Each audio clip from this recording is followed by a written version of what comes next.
aku datang ke Amuntai, bertamu seorang gadis kinjang kenjot jalannya nang dibuat-buat agar aku baparak.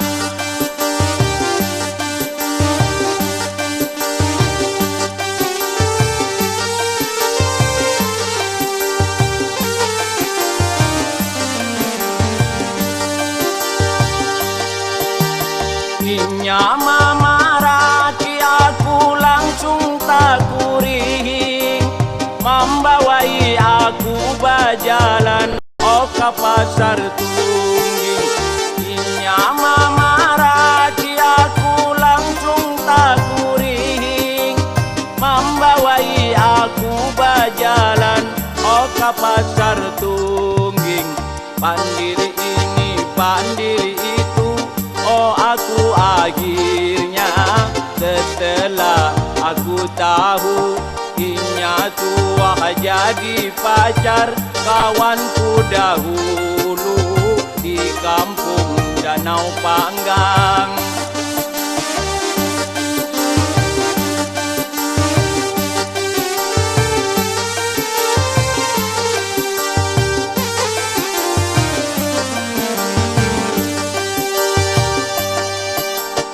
Inya memaraki aku langsung tak kuring, membawai aku berjalan ke pasar Tungging.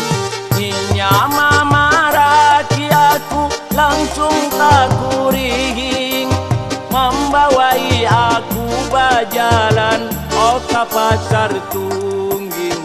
Pandiri ini, pandiri itu, oh aku akhirnya setelah aku ingat Inya tua jadi pacar kawanku dahulu di kampung Danau Panggang.